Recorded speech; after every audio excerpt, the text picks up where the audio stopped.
जय श्री राम, हर हर महादेव, जय माता दी। कैसे हैं साथियों? आज दो बातों का विशेष रूप से ध्यान रखा जाएगा कि हम जोर जोर से बोलेंगे। इसकी वॉल्यूम को मैं तेज कर लेता हूँ। और दूसरा ये है कि स्पष्ट आवाज़ आएगी। हमारे कई साथियों ने सलाह दी है कि थोड़ा सा धीमे धीमे बोलिए ताकि समझ में तो आए बोल क्या रहे हैं। आज बात करेंगे हम आंवला नवमी के ऊपर। आंवला नवमी मनाई जाती है। मैंने आज तक कोई ऐसा फल नहीं देखा या नहीं सुना जिसके नाम पे कोई तिथि मनाई जाती हो। कभी सेब अष्टमी मनाई जाती हो, या अमरूद सप्तमी मनाई जाती हो, या सीताफल छठ मनाई जाती हो, या आम पंचमी मनाई जाती हो। ऐसा कभी देखा नहीं। हालांकि आम को फलों का राजा कहा जाता है। सभी फल बहुत अच्छे होते हैं। सभी फलों के अंदर अपने अपने गुण होते हैं। सेब बहुत इम्पॉर्टेंट है, उसके अंदर विटामिन ए होता है। ऐसा भी कहा जाता है कि एक सेब अगर आप रोज़ नियमित रूप से एक एप्पल का भोग करते हैं तो आपको बीमारी नहीं होगी। लोग कहते हैं कि डॉक्टर साहब भी आपसे दूर रहेंगे। हालांकि डॉक्टर साहब आपके पास रहें अच्छा ही है, लेकिन दूर रहे तो और अच्छा है। अब बात करें आंवला के ऊपर। आज मैंने आंवला के ऊपर रिसर्च किया तो देखा कि जो समुद्र मंथन हुआ था तो उसमें जो कई प्रकार के अमृत निकले थे, उसमें 6 अमृत और थे। तो एक स्वर्गीय अमृत था, मतलब एक ऐसा अमृत था जिसके भोग करने से आदमी स्वर्ग पा सकता है या स्वर्ग जैसा जीवन जी सकता है। स्वर्गिक जीवन कहते हैं। स्वर्ग तो किसी ने देखा नहीं भैया, स्वर्ग क्या होता है किसको पता है।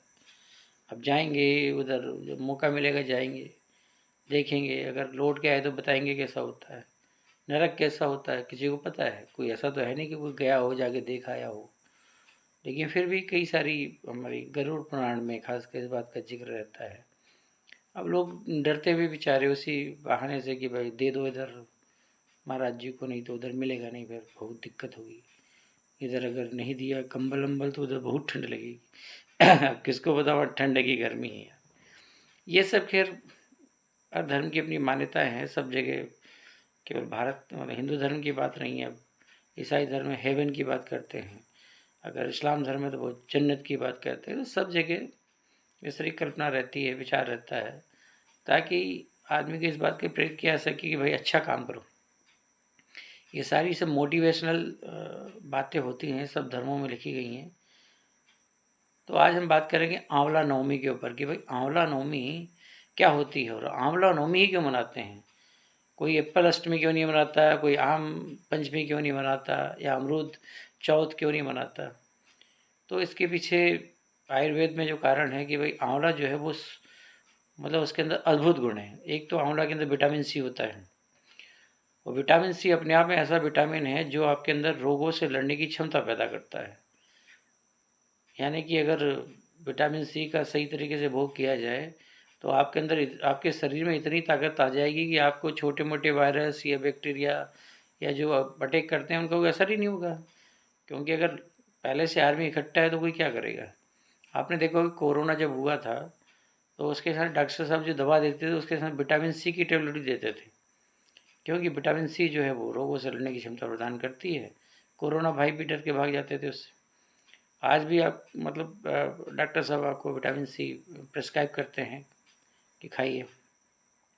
तो ये जब विटामिन सी इतना ज़्यादा उसके अंदर है, और दूसरी बात जैसे हम जैसे आदमी टकले हैं, देखो बाल उड़ गए टकले। अगर विटामिन सी का हमने भोग किया होता बचपन से तो बाल भी नहीं उड़ते हैं। विटामिन सी से बाल भी पैदा होते हैं। दूसरा, जिनके बाल जो सफ़ेद होते जा रहे हैं आजकल खासकर बच्चों के, उसके अंदर बाल को काला करने की क्षमता भी है। नेचुरल डाई है भाई, हेयर डाई, कहीं जाने की ज़रूरत नहीं है। तो बाल बच्चों को आंवला खिलाइए, उनके काले बाल कीजिए, और भविष्य में हम जैसे टकले लोग नहीं होंगे अगर बच्चों को आप बाल खिलाएंगे मतलब आंवला खिलाएंगे। तो हमने आंवला खाया हो तो शायद ये दिन नहीं होते। जानकारी नहीं थी, जानकारी का अभाव था। इसलिए मैं कोशिश करता हूँ कि जो जानकारी अब हमारे पास है इसको लोगों को तो बढ़ाया जाए, नहीं तो पता लगे हमारा तो आयुर्वेद खत्म ही हो जाएगा। तो आंवला के अंदर सर विटामिन सी होता है, बालों को काले करने की क्षमता होती है, बालों को उगाने की क्षमता होती है और टकला होने से रोकने की क्षमता होती है। विटामिन सी खाइए, मतलब आंवला खाइए और टकला होने से बचिए। एक तो ये हो गया। दूसरी बात ये है कि ये जो आंवला होता है इसके बारे में कहा जाता है कि एक आंवला 10 सेब के बराबर होता है, 10 एप्पल। मतलब अब एक आंवले की कीमत देखिए तो मुश्किल से 2 रुपये होती है। आज भी मैं लाया था, लगभग आधा किलो आंवला 20 रुपये का था और उसमें 20 आंवला चढ़े थे, तो 1 ही रुपये कीमत हुई। अब आप एप्पल खरीदने जाइए तो वो एप्पल कम से कम आपका जो है वो मतलब 50 रुपये किलो है या 100 रुपये किलो है, 200 जैसा जिसकी क्षमता हो। तो भैया एक आंवला 10 एप्पल के बराबर, मतलब एक आंवला 2 रुपये का आंवला जो है वो 100 रुपये के बराबर या 50 के बराबर। सोचो, ये तो डॉलर की तरह हो गया, पौंड की तरह हो गया, स्टर्लिंग की तरह हो गया, जापान के येन की तरह हो गया, या जर्मनी के कौन सी वहाँ की मुद्रा है भूल रहा हूँ, तो इन सब की तरह हो गया वो। मतलब एक आंवला 10 सेब के बराबर, मतलब $1 जैसे आज मतलब 90 रुपये के बराबर हो गया, लगभग 86-87 कितना है। तो एक आंवला इतना इम्पोर्टेंट है, इसके गुण अद्भुत है सर। इसलिए आंवला नवमी मनाई जाती है। मैं ये सोच रहा हूँ आंवला नवमी क्यों मनाई जाती है यार, बागी क्यों नवमी मनाई जाती है? इसका मतलब बहुत इंपॉर्टेंट है भाई। और बागी बहुत, हमने तो आंवला लाना शुरू कर दिया भाई, अब अपने घर में रोज़ आंवला लाते हैं। और हमारे यहाँ आंवला को जो है वो चुकंदर के साथ उसका जूस बना के पीते हैं बच्चे लोग। हम आंवला की चटनी खाते हैं, खैर अब बाल काले होने वाले नहीं, लेकिन फिर भी जितने होते बच जाए, ये भी तो सही है, ज़्यादा आगे नहीं बढ़े भाई। तो और दूसरी बात है कि बच्चों को आंवला कैसे खिलाएं? सबसे बड़ी चुनौती है बच्चे। देखिए ये ध्यान रखिए, बच्चे जब 6 महीने का होता है, 6 महीने के बाद उसको थोड़ा थोड़ा भोजन शुरू कराया जाता है। दाल खिलाओ, चावल खिलाओ, जो भी खिलाते हैं, केला वगैरह। बस यही वो समय होता है जब आपको उसको आंवला खिलाना सीखना होगा। एक बार उसकी जीभ को अगर आपने पिज़्ज़ा, बर्गर और चिप्स इनका टेस्ट लगा दिया ना, भाई साहब वो आंवला को सूंघेगा नहीं कभी। बच्चा जैसे ही भोजन करना शुरू करता है, मतलब 6 महीने के बाद उसको भोजन तरल रूप में दिया जाता है, फिर ठोस, फिर ठोस, फिर ठोस, फिर और ठोस कर दिया जाता है उसको। तो उस ठोस भोजन को जब खिलाओ, जैसे दाल आप खिलाते हो, उसी समय उसकी दाल में आंवला डाल दो और आंवले को उसको क्रश कर दो, मतलब पीस दो। तो जब आंवला डालोगे तो वो भी वैसे जाता है, गल जाएगा आलू की तरह, उसको पीस दो और वहीं से उसको आंवला खिलाना शुरू कर दो। इससे पहले कि जीभ जाने कि भाई पिज़्ज़ा क्या होता है, कुरकुरे क्या होते हैं, बर्गर क्या होती है, इन सब का टेस्ट लगने से पहले उसको आंवले का टेस्ट लगा दो, उसको एप्पल का टेस्ट लगा दो, उसको अमरूद का टेस्ट लगाओ, उसे छोटे छोटे फल खिलाओ, उसे गाजर खिलाओ, उसे मूली खिलाओ, उसे सलाद खिलाओ, उसे अंकुरित अनाज खिलाओ, उसे दूध पिलाओ घर का। ये सब उसको 2-3 साल तक लगातार कराओ, ठीक है। तब जाके उसकी जीभ फिर अभ्यस्त हो जाएगी। फिर कई बच्चे मैं देखता हूँ कि वो इतनी सब्जी खाते हैं, कहने की जरूरत नहीं पड़ती। एप्पल दे दो उठा के ऐसे खा लेंगे, कोई फल दे दो ऐसे खाते रहेंगे बेचारे। और कुछ बच्चे हैं उनके पीछे पीछे घूम भैया ऐसे, भाई साहब खा लीजिए खा लीजिए, नहीं खाएंगे, फिर उनको बैठा खिलाइए। अब हम बैठो सिंह को अपने हाथों से खिलाते हैं, जो भी खिलाते हैं चम्मच से उनको भाई खिलाना पड़ता है। हालांकि 15 साल के हो गए, क्या करें, लेकिन खिलाते हैं, खिलाना चाहिए, पेरेंटिंग का ये मतलब होता है। तो सर जो 6 अमृत होते हैं उसमें एक होता है आंवला। तो आंवला तो भगवान है। एक आंवला 10 सेब के बराबर, बताओ, एक आंवला खा लो 10 एप्पल खा लोगे। और लोग कहते हैं कि वो कई सारे अमरूद के बराबर होता है। एक हमारे मित्र बता रहे थे कि वो 2.5 किलो अमरूद के बराबर होता है और 2 किलो सेब के बराबर होता है, इतनी ताकत होती है। तो आज से आंवला खाना है किसी भी रूप में, ठीक है। दाल में डलाइए, दाल में डालिए या चावल में डाल दीजिए, बस हो जाता है। बढ़िया चटनी बना के खाओ, मेसो एकदम टेस्टी बेहतरीन। और आंवले की चटनी तो बहुत इंपॉर्टेंट होती है भाई, ठीक है। अब आंवला के अलावा जो 6 अमृत और होते हैं उनकी चर्चा भी कर लें भाई, वो भी क्या भी रहे। एक शहद भगवान होते हैं, शहद भी बहुत इंपॉर्टेंट होता है। क्योंकि शहद खाने से क्या होता है कि जो आपकी मतलब हमारी जो धमनियाँ होती हैं या सिराएँ होती हैं, इन्हें हम कहते हैं आर्टरी कहते हैं, वेंस कहते हैं, वो। और जो हार्ट को ले जाने वाली जो हमारी आर्टिलरी होती है, जो हार्ट को ब्लड सप्लाई करती है खासकर, तो आयुर्वेद एक ऐसा कहता है कि शहद के खाने से उसकी दीवार मजबूत होती है। तो दीवार जब मजबूत होगी तो फटेगी नहीं वो, ठीक है, शक्ति प्रदान करेगी। उसके अंदर से खून भी बह जाएगा, मतलब अभी जैसे या खून ज़्यादा गाढ़ा हो जाता है या कोलेस्ट्रॉल बढ़ जाता है, नाली चौक हो जाती है, तो फिर हमें करवाना पड़ता है बाईपास सर्जरी या दूसरे जो इलाज होते हैं। आंवला के खाने से ये मतलब शहद के खाने से क्या होगा कि उसकी जो दीवार होती है हमारी धमनी की, सिरा की, वो मजबूत हो जाती है, और भी नलियाँ होती हैं वो मजबूत हो जाती हैं, ये फ़ायदा है। और बाकी चीज़ें सब होती हैं, त्वचा साफ होती है, स्किन सही रहती है, इम्यूनिटी पावर होती है, सारे गुण उसके अंदर ही हैं। घी आप खाते हो, कहने की बात नहीं, वही अमृत में गिनाया जाता है। हल्दी, हल्दी भाई साहब, अरे हल्दी के अंदर तो एंटीबायोटिक प्रॉपर्टी है, ज़बरदस्त। हल्दी खाओ, आजकल वो हल्दी चेहरे पे लगाते हैं, उससे चेहरा खूबसूरत होता है। हमारा चेहरा तो वैसे ही अच्छा है, वो लगाने की ज़रूरत नहीं है। वैसे कैमरे में हमने फीड कर दिया, फिल्टर लगा दिया, उससे हम एकदम चकाचक दिखते हैं, कोई सी बात नहीं है, अच्छा लगता है अपने आप को देखना, ठीक है। और हल्दी होगी भाई साहब, हल्दी के बाद घी हो गया, और इसके बाद तुलसी, तुलसी माता भाई साहब, आपको बता नहीं सकता कौन। कोरोना में हमारी ड्यूटी लगती थी, हम जाते थे, तो हमारे दो ही नियम थे। एक तो हमारी श्रीमती जी हमारी नाक में सरसों का तेल ठूस देती थी, मतलब मुझे लगता है कि 2-4 टन तो लगा ही दिया होगा तो रोज़ नियम से। दूसरा काम क्या करते थे कि हल्दी माता मतलब अपनी क्या तुलसी माता, तुलसी पत्र खा के जाते थे, मुँह में लगा, ठीक है। कोरोना भाई साहब ऐसी जगह ड्यूटी ली, कोरोना छुआ नहीं, भगवान की दुआ से। आप सबका स्नेहजनों के प्रेम भी था, ये भी मानना पड़ेगा।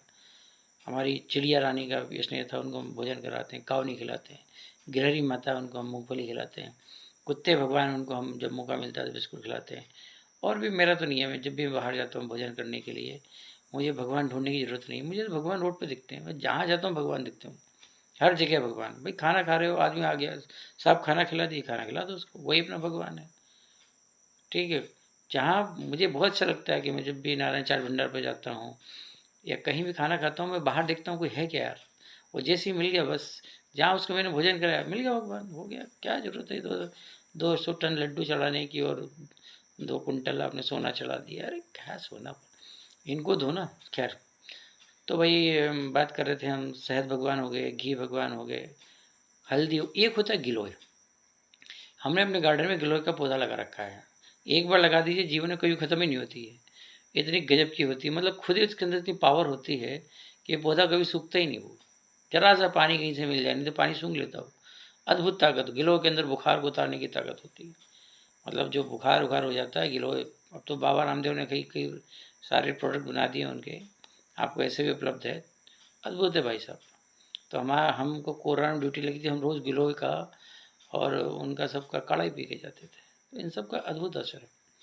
तो सर ये हमारे मतलब उसमें आयुर्वेद में सारी चीज़ें लिखी हुई हैं, बड़ी इंपॉर्टेंट है। अब दो बात और भी, एक लहसुन है और दूसरा प्याज है। जितने भी हमारे आजकल के फर्जी लोग हैं, वो इन दोनों के पीछे लठ लगे पड़े हुए हैं। जहाँ देखो लोग ये कहते हैं कि भाई लहसुन मत खाओ, प्याज मत खाओ। भाई साहब क्या बिगाड़ा आपका लहसुन प्याज ने यार। लहसुन कितना इंपॉर्टेंट है पता है आपको? लहसुन के अंदर एंटीबायोटिक प्रॉपर्टी होती है। लहसुन आपके खून को साफ करता है। लहसुन अगर नियमित रूप से करेंगे तो कभी आपको बीपी नहीं होगा, कभी आपको हार्ट अटैक नहीं आएगा। प्याज के अंदर कितने भयंकर गुण है बताने की ज़रूरत नहीं, अद्भुत गुण है। पौरुष शक्ति पैदा करता है वो, दूध के बाद दूसरा अगर किसी के अंदर पौरुष शक्ति पैदा करने की क्षमता है तो वो प्याज के अंदर है। लेकिन हमारे जो फर्जी लोग हैं पड़े रहे जहाँ अरे लहसुन प्याज मत खाओ, आप वैष्णव धर्म का पालन करते हो तो आप, अरे क्या बकवास है यार। बेचारे प्याज ने क्या बिगाड़ा है, लहसुन ने क्या बिगाड़ा तुम्हारा, और आप एक आम आदमी को इन अच्छी चीज़ें वंचित कैसे कर रहे हो। उसके बाद आप नहीं चाहते कि वो स्वस्थ रहे, आप नहीं चाहते कि उसका हार्ट अटैक ना हो, आप नहीं चाहते कि उसका खून साफ रहे, आप नहीं उसकी बॉडी में कोलेस्ट्रॉल न रहे, नहीं। अरे नहीं, आपको तो बस उससे अपनी फर्जीगिरी से मतलब नहीं, हमने उनका लहसुन प्याज छुड़ा दिया, अरे क्या छुड़ा दिया बेवकूफ़। आपने कितने किसानों को बर्बाद कर दिया। बेचारे किसान कितनी मेहनत करते हैं लहसुन और प्याज को पैदा करने में, और तुम्हारे जैसे फर्जी लोगों के कारण अगर मान लीजिए एक भी लोगों ने खाना बंद कर दिया।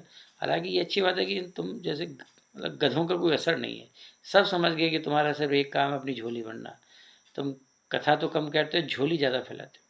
एक बार हमने कई जगह देखा, लोग आते हैं कथा पे कम फोकस, उनके 10-12 लोग रहते हैं, वो घूमते रहते हैं झोली के लिए, बस आपके पास जाएंगे, आओ भाई दे दो यार, बस मतलब कथा तो आदमी सुनने डिस्टर्ब बेचारा हो रहा है। अब जिसके पास पैसा नहीं हो क्या वो कथा नहीं सुन सकता? खैर इनके सुनने से कोई फ़ायदा नहीं, उल्टा सीधा बोलते भी है, पूरे कर्मकांड बोलते हैं। अब हम हरिद्वार गए थे, वहाँ गंगा आरती हो रही थी, हम तो गंगा आरती में गंगा माता की आरती कर रहे थे, पीछे से भाई साहब आगे रसीद लेके कह रहे भाई साहब रसीद कटवा लो। हमने काय के लिए कटवा लें? कहा कटवानी पड़ेगी। वो नहीं तो फिर आप यहाँ बैठ नहीं सकते हो। हमने कहा तो गंगा जी हैं यार भाई, हम तो गंगा जी में हमारी आस्था है। बोले आस्था वास्ता अपनी जगह, पहले जल्दी से निकलो यहाँ से, नहीं तो 100 का नोट खिसकाओ। अब ये तो हालत है इन लोगों की यार, इतना हमारे धर्म को चौपट कर दिया है ना राम करो ने। कहीं भी से भी लोग जाते हैं, बिल्कुल पैसे लूटवाते हैं। कहीं भी चले जाओ, किसी भी तीर्थ स्थान जाओ, जब लौट के लोग हैं उनसे पूछो, चाहे कोई भी हो, कहना अच्छा नहीं लगता है, लेकिन इतनी लूटपाट मचा रखी है लोगों ने। केदारनाथ, बद्रीनाथ, गंगोत्री, यमुनोत्री, मथुरा, अयोध्या, इलाहाबाद, फैजाबाद, गया, कहीं से भी लौट के जब आता है तो वो बड़ा क्लिष्ट, बहुत दुखी होता है बेचारा। कहता है यार हम तो गए थे भगवान की पूजा करने के लिए, हम गए थे कि चलो तीर्थ यात्रा करके आएंगे, आनंद आएगा, लेकिन वहाँ तो अलग ही दृश्य दिखाई दिया। इतनी लूट हुई, इतनी लूट। अरे भाई श्रद्धा भक्ति है लोगों की, जो देते हैं ठीक है। अब आप प्रेशर कर डाले हो, नहीं इतना तो दो ही भाई, नहीं दोगे तो ये हो जाएगा। अब एक बार हम भी गए थे भाई यात्रा करने के लिए, मथुरा में यात्रा कर रहे थे, एक मंदिर के अंदर गए, वहाँ पे भगवान वासुदेव का मंदिर था वो। तो दर्शन करने लगे, फिर ये हुआ तो भाई आ गया वो महाराज जी, जो ये स्पेशल आदमी होता है। कह रहे क्या नाम है तुम्हारा? नाम मुझे बोले भाई ऐसा है, वो फलाने आए थे 5,000 दे गए, ढिकाने आए थे 11,000 दे गए, आप तो बड़े हो कितना दोगे? तो हमने कहा साहब 11 रुपये दे सकते हैं। जैसे 11 रुपये, इतना गुस्सा हुआ उसने, मंदिर के वही बंद कर दिया। हमने कर दो भैया, ऐसे भगवान हमारे क्या करेंगे जो तुम्हारे बस में है? जो भगवान तुम्हारे जैसे इंसान के बस में हो सकता है, वो भगवान हमारा क्या भला करेगा? कह रही सब कहने सुनने की बात है, इनका कोई औचित्य नहीं है। आपका जो मन करे। तो लहसुन और प्याज के अंदर इतने गुण होते हैं, इन फर्जी लोगों की बातों में मत आइए कि मत खाइए, खूब खाइए। हाँ, ये लोग कहते हैं कि तामसिक वृत्ति आती है। भाई तामसिक वृत्ति क्या होती है? तामस का मतलब वो कहते हैं कि आपके अंदर जो है गलत विचार आएंगे, आप गुस्सा होंगे, आपके अंदर क्रोध पैदा होगा, आपके अंदर इच्छाएं जागृत होंगी, कई प्रकार की इच्छाएं जागृत होंगी, आपका मन भटकेगा। तो भाई आपका मन भटक गया तो फिर साधना किस काम की है? आप साधना क्यों करते हो? साधना क्यों करते हो? या तो आपने साधना की नहीं, साधना करके देखो, मन नियंत्रित हो जाएगा। इसलिए होता है, उसमें प्याज और लहसुन का कोई योगदान नहीं है। खूब खाइए प्याज लहसुन, बहुत अच्छी चीज़ होती है। उन्हें फर्जी चीज लोगों के चक्कर में मत पड़िए, वरना आप ऐसी मुसीबत में पड़ जाएंगे कि अब ये बचाने तो आते नहीं, ये तो बस एक ही काम करते हैं, अपनी झोली भरते हैं, बस ले जाएंगे। एक ही काम है उनका, देते जाओ देते जाओ, लूटते जाओ। लूटना काम हो तो लूटते हैं केवल। तो आप प्याज लहसुन इनका बिल्कुल बिल्कुल मत छोड़िए, खूब खाइए, भर भर खाइए, रोज़ खाइए। बल्कि प्याज की कली और लहसुन की कली रोज़ खाना चाहिए।